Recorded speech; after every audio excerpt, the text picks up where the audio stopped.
I have been on Reddit for about 2 years now, but I just now found the subreddit. After reading a few of the top posts, I realized that what happened this summer to me is a perfect fit here. I haven't written anything in a long time, so sorry if this isn't the most articulate post. This has me thinking up for a while now. This fucked me up for a while and I'm still not okay, but it's easier to cope. It was in the middle of summer and my parents had left for the weekend to go to our house in the Cape Cod. It's about a 2-hour drive away. My mom had made some pulled pork and pasta for me to heat up, to eat whenever, and I had some money if I wanted to order pizza. Things were all good. The first night I was alone, I stayed up till 3 in the morning playing Xbox, so I woke up really late the next day. I checked my phone when I woke up and saw it was a little past 1. I had made plans to play some street hockey with my friends at 3, so I threw myself out of bed and stumbled into shower. I take really long showers, so when my parents are gone, I go mental. I was in there for 45 minutes on my phone scrolling through Reddit and Twitter and whatnot, when I heard my front door open. The bathroom is directly up the stairs from the back door, and the thing is pretty loud when it opens and closes. I immediately froze, since obviously I was supposed to be alone. I waited for about 2 minutes, ears trained in trying to hear anything else. Nothing. I figured it was just the wind, or maybe my parents were home early. So I turned off the shower, wrapped my towel around myself, and slowly walked down the stairs to check it out. So the stairs to the kitchen where the back door is are pretty tight and walled in. So it's essentially like walking down a tighter version of this, but replacing the rail with a wall, so I can see into the kitchen when I walk down. Even though my house is old, and each step on stairs makes a super loud creak, I still took my time and I tried to be as quiet as possible. I probably took 45 seconds walking down all 12 of the stairs. So when I get to the second to last stair, right before I could see around the corner into the kitchen, I took a little breath to compose myself. In my mind, I knew I was being stupid. There obviously wasn't anything in the kitchen.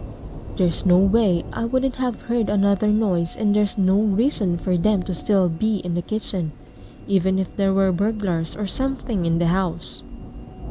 After sort of mentally chastising myself for being a wuss, I sort of chuckle to myself for being so stupid and just normally walk the last 2 stairs and turn the corner into the kitchen. Standing about 2 feet away from me in the middle of my kitchen is a man staring straight at me, perfectly still, with a massive smile across his face, just staring at me. The thing I remember most vividly wasn't his face or his smile, but his arms. They weren't just at his side.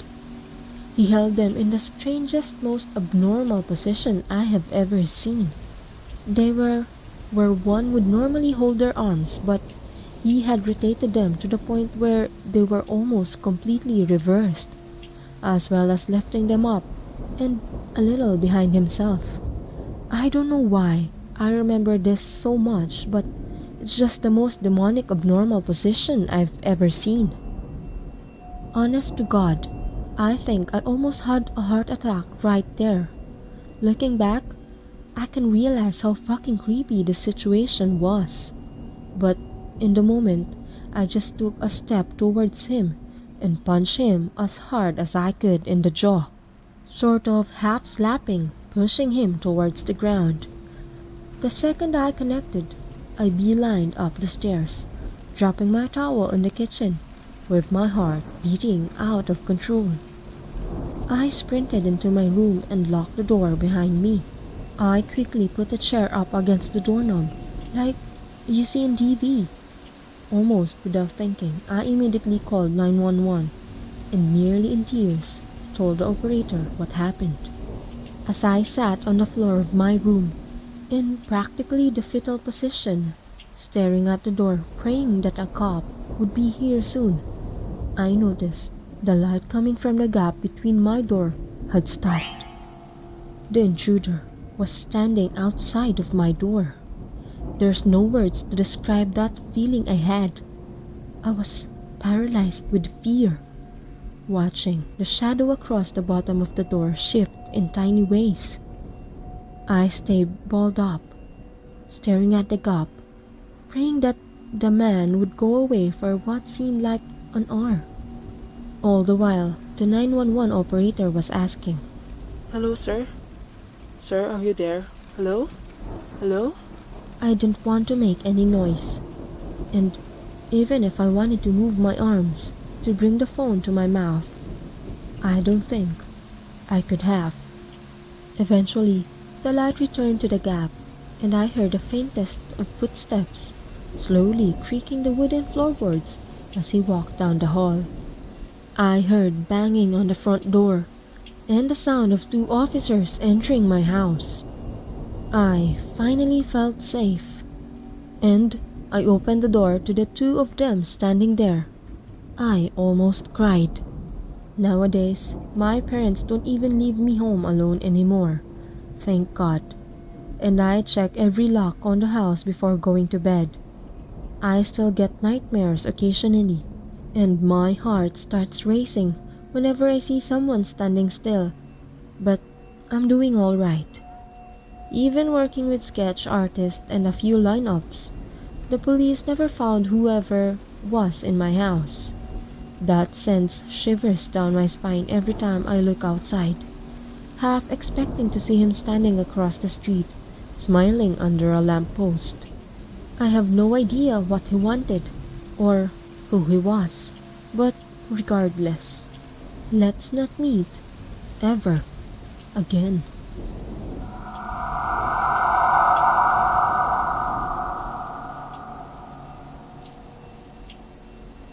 My husband Ted is in the military. We have generally lived on base every situation we have been to, because the surrounding towns can be very crime-ridden and sketchy, and with my husband gone most of the time, the extra security is appreciated. I work from home due to us moving so often.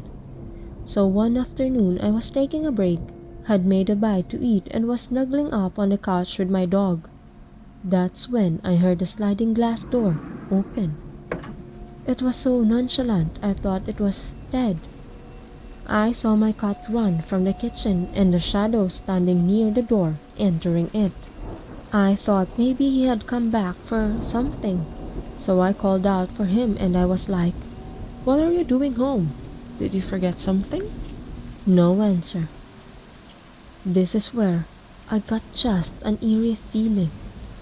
After I asked what he was doing here, I saw the shadow move and heard the click of the sliding door lock from where he walked to the laundry room and shut the door. I still had received no response, so I'm sitting on the couch, scared out of my mind, and I call my husband, hoping to hear his phone in the laundry room. I don't hear a ring, but he answers. I ask him why he came home and didn't answer me, and all he says is, "That wasn't me.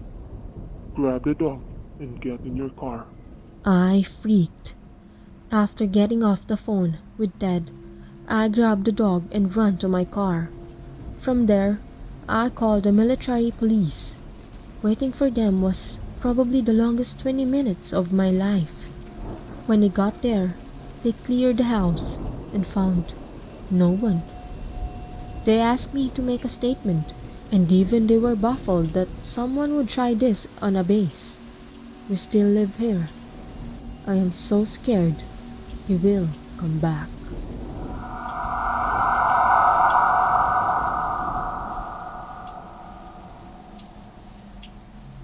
After reading 2 stories about hero dogs, it reminded me of one of my encounters that my own dog saved me from. This happened in the early 2000s, and I was around 12 years old. My dad had passed away about 2 years before leaving my mom, sister, and myself. To help me cope with my father's passing, my mom took me to the animal shelter to pick out a dog, since having a large dog was something that I always wanted. In one of the cages was a small shepherd, or a husky, huddled in a corner that I right away fell in love with. When this incident happened, he was about 1 year old, 90 pounds, and my best friend. My mom worked nights, and my older sister, taking advantage that mom wasn't home, would constantly leave me alone. I didn't mind though, because then she couldn't boss me around, since when she was home, she would try to be mom, telling me what to do and when to go to bed. We live in a small middle-class suburb with a low crime, that I wasn't scared to be home alone. I was sitting in the living room playing video games and got up, heading to the kitchen to grab a drink. In the kitchen, I had a clear view through the back door and could see the garage open. Thinking that I just left it open after putting my bike away, I headed out to the door to close it. My dog was sleeping in the basement since he liked to lay on the cool floor during the summer months, and I didn't think to take him out with me. I stepped out the door and make it about 5 feet from it when I noticed, in the darkness, a crouched shadow moving in the garage. I froze, trying to get my eyes to adjust to make out what the shadow was. It finally hit me when I saw the figure stand up and turn towards me. I was terrified and felt like I had been glued on the spot. I knew that this person could see me since the back porch light was shining above me. At that moment, the figure started running towards me. I was too scared to move and let out more of a yelp than a scream. But that was all it took for my dog to hear, and the next thing I hear is him behind me snarling and growling. I could make out it was a man, but not the features. When he now froze, seeing this 90-pound beast behind me, he turned and ran for the back fence, with my dog right behind him. The guy made it to the fence, and since it was only 4 feet, he hopped right before my dog got to him. After he got away, my dog came running back to me, and we went inside where I barricaded the doors. One thing that bothered me was that he had to have known I was inside, since the lights were on and the blinds were open. So why take the risk to hit a house when someone was clearly home? The next morning, after my mom was home, I went outside to finally close the garage and noticed that what he had been going through was my dad's toolbox. I locked up the garage and never told anyone about what happened.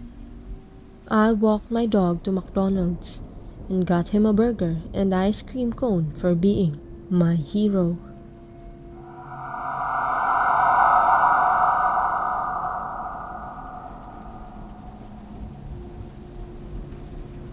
I was 12, and my older sister and I were home for the weekend. I was waiting for a friend to pick me up and getting restless. There was a knock on the door. Thinking it was her, I ran to answer it without checking through the peephole. A man was standing there with a clipboard, and he said he needed to check our gas meter. I was entrenched in the disappointment of my friend still not having arrived, so I just told him, "Yeah, sure, whatever you need to do." I didn't notice at the time, but he wasn't dressed as a city official. He had been on a green and purple shirt with bold stripes like the host of Blue's Clues. He came in and immediately went up the stairs to where our bedrooms were and walked into the open door of my room, the typical girly girl room with pink and glitter. Thank God, my sister came down the stairs at almost that exact moment. She said, "Oh, is that Daphne's dad? Why is he going upstairs?" And I complained about how Daphne wasn't here and was going on about how unreliable she was when my sister cut me off. Wait. If Daphne isn't here, who was that? I said, He's here to read the gas meters. Her face turned white. She flung open the front door and dragged me out, hand clamped over my protesting mouth. She said, "Our gas meters are outside." Neither of us had a cell phone. It was in the 60s, and obviously weren't going back in the house to call authorities on the landline phone. Then, my ever-resourceful sister had a stroke of genius. A man was walking right by our house, and she motioned him over. She called loudly into the house, "Oh, Dad, it's good you're home. A man from the city is here to read the gas meters upstairs." And just like she'd hoped, this man on the street said, What are you talking about? The man in the striped shirt bolted out of the house. The man on the street asked us repeatedly if we were okay, if we needed him to stay and wait in the yard with us until our parents came home. He was very sweet. We were so startled that we barely thanked him before slamming and locking the doors and windows. As irate as my sister was that I let someone in the house, she begged me not to call the authorities because my parents left her in charge and she worried she'd be in trouble. I didn't want to catch any heat from carelessly allowing some guy in, so I was on the same page. 3 weeks later, a girl in our community went missing.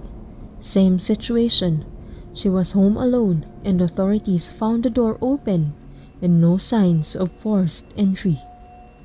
My sister and I discussed our options, but deep down, we knew we had no choice but to come clean. We told the police everything. I don't know if it ever helped, but they did tell us they had reasons to believe it was the same man.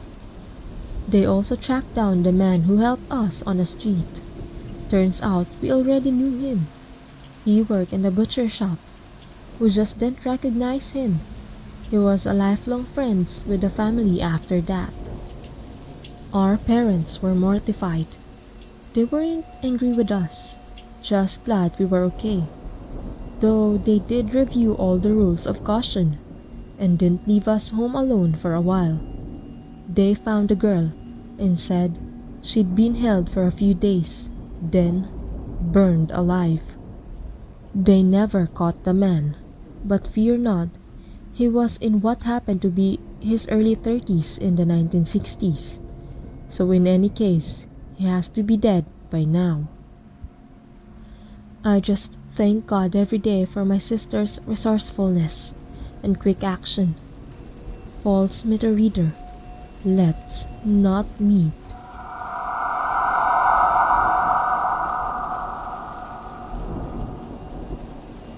This happened to me last Tuesday, and I can't stop thinking about it.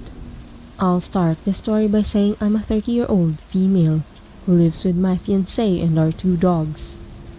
I have 2 huskies. One is 2 and one is a 4 months old. My huskies are not guard dogs to save their life. They don't bark nor howl. These dogs just love people so much. My BIL and friends have walked in on multiple occasions and the dogs don't make a peep. Anyway, it's 8 p.m. It's dark out. I'm home alone. Fiancé had a hockey game. I'm in the bathroom with the door closed and the blow dryer going. So I can't really hear anything going on around me. That is, until I hear one of the dogs howl. I stop the blow dryer and listen, thinking that the dogs are fighting again. Then I heard a faint knock and the dogs start going apeshit. Barking, howling, jumping into the bay window, so bad I thought they'd break it. I'm thinking, what fuck is making them go crazy like that? Maybe a dog or a skunk? I look out my bedroom window, as it was the closest view to the front door for me.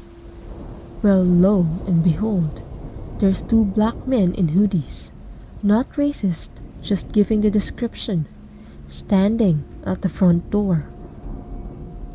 They started knocking louder, and this time, my 2-year-old husky jumps from the bay window to the front door and starts growling and ramming his body into the door. I am watching this from my bedroom as the dog jumps into the door. One of the men jumps back, startled, looks at the other guy, and they just walked away. I called my fiancé to get home ASAP. I watched them walk away down the road. They weren't selling anything, as they didn't stop at any other houses. I was so creeped out, and still am. Thank goodness for my crazy dogs. Scary men at my door. Let's not meet again.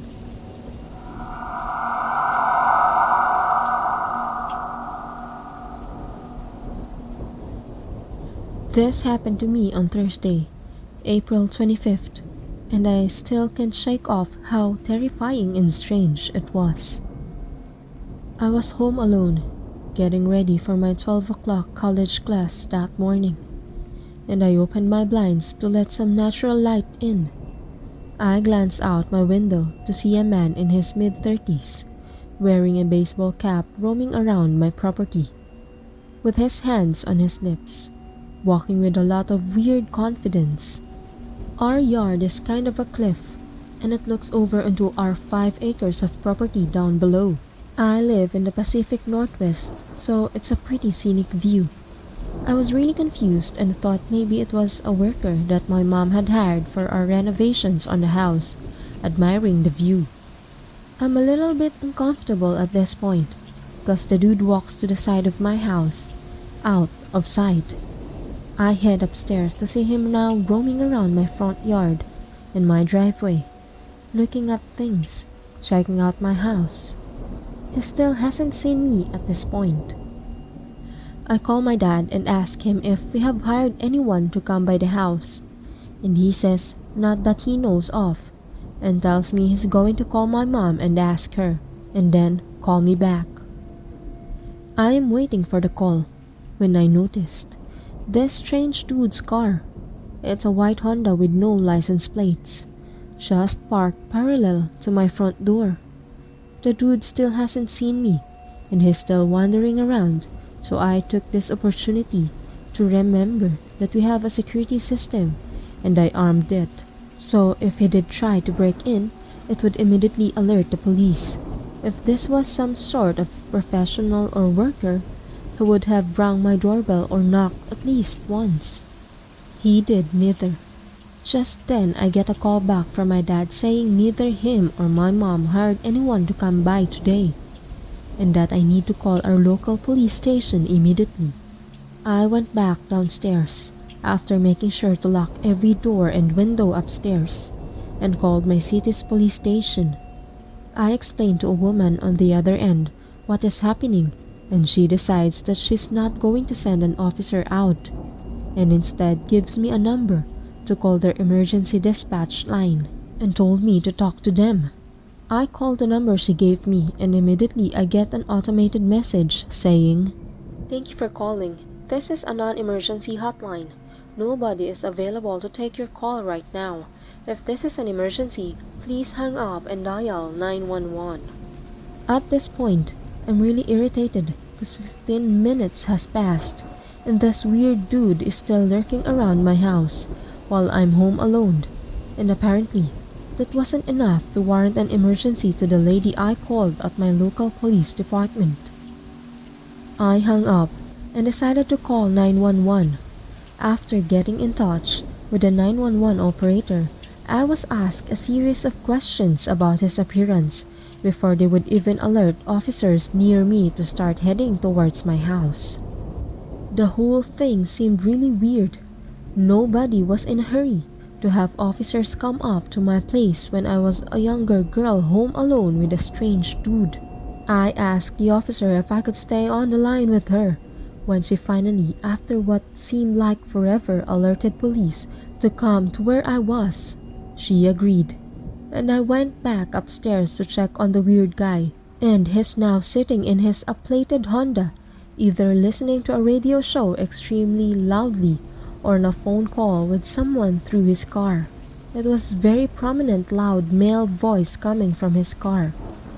Then, all of a sudden, I hear the tone you hear when someone hangs up on you, and the operator was no longer on the line. I was really confused when my thoughts were interrupted by an unrecognized phone number calling me. I assumed it was the operator calling me back, so I picked it up. Instead, I was greeted by a really creepy, heavy breathing. I'm not sure who it was, but it really freaked me out. I hung up immediately and dialed back 911. I had been pretty calm up to this point, but that phone call put me in panic mode. I got on the phone with another operator who already knew my situation and address before I even could explain it to her. She said the cops were on her way. 20 minutes had passed. At this point, the dude is still here in his car, and the cops aren't. Keep in mind, I live in a smaller town, so there is no reason why it took the cops as long as it did to calm down.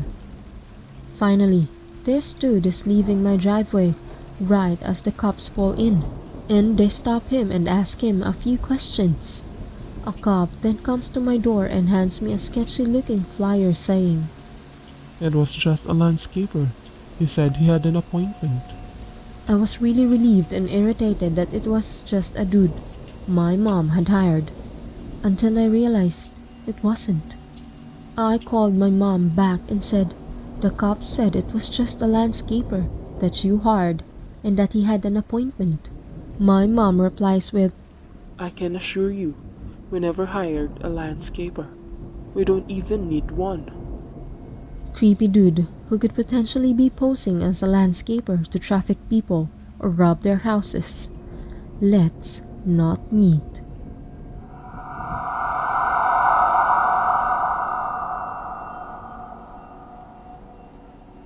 Unsure if this is the page to post this, but it is a close call with a stranger I never want to meet again. This is something that I didn't realize the severity of till I was older. My mom had left me and my brother home alone. It was midday. My brother was 12, maybe 13, so I was 9 years old, watching him play Xbox in our living room. He had his headset on, talking to his friends. There was a knock from the door in our carport. I run and answer the door without looking. It's a grown man I've never seen before. We are separated by the screen door, which at the time was unlocked. He asked, Are your parents home? Horror washes over me. First of all, he's knocking from the carport, which is strange in of itself. A stranger would knock on our front door, and our carport is empty. We only had one car and my mother had taken it. This man knows that my parents aren't home. I'm afraid. I don't know why, but I'm scared.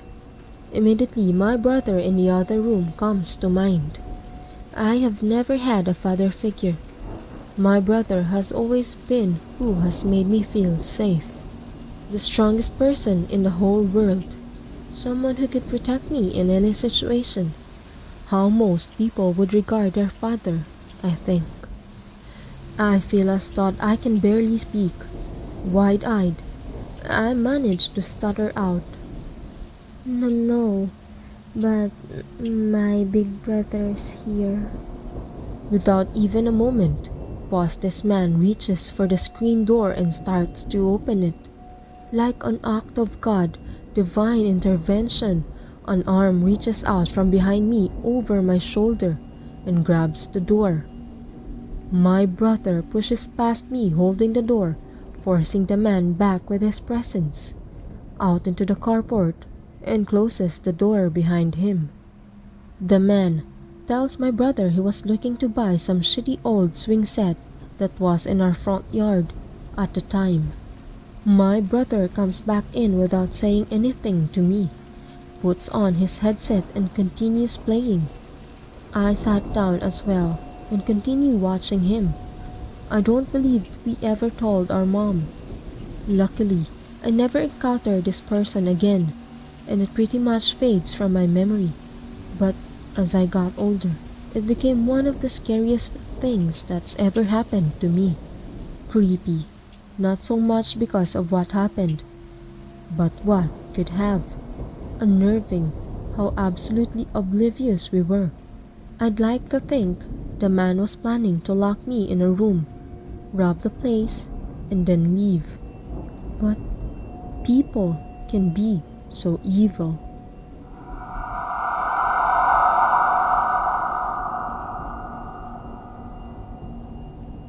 Years ago, when I was 11, I was staying home alone with only my little brother who was 7. At the time, it was about 9 p.m., dark and pouring rain, and we were reading in our room, right next to the front door with a big window and open blinds. That's when I hear the front doorbell ring, followed by knocking. I thought my parents had arrived. Strange though, that they didn't use the garage or their keys. I looked outside to see their car. Nothing but rain. As I approached the door, I heard a man's voice that was not my father's yell through the torrent. Would you like some cookies? We're selling Girl Scout cookies.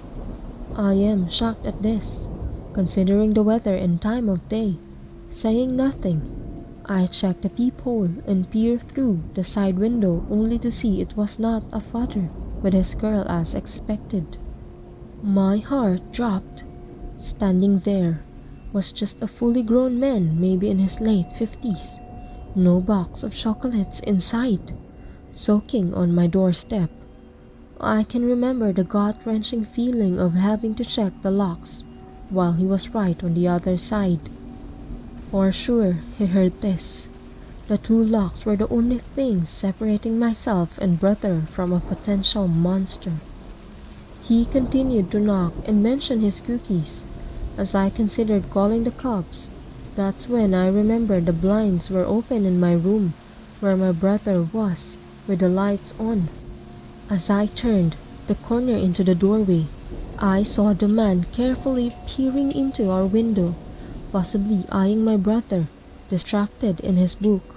My heart was pounding now as I began to panic. In a move that took all of my willpower, I quickly turned off the lights and ran over to the window to close the blinds, in full view of the man.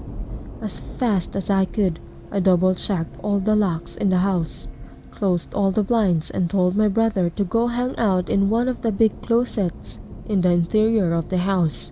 No windows. I didn't tell him what was going on, so he wouldn't be frightened. And for some reason, I never did call the cops or my parents. I just waited in the hallway until he left. Still, thinking about it gives me shivers. That so many things could have gone wrong that night. My worst fear since is a stranger getting to the unlocked door before I do.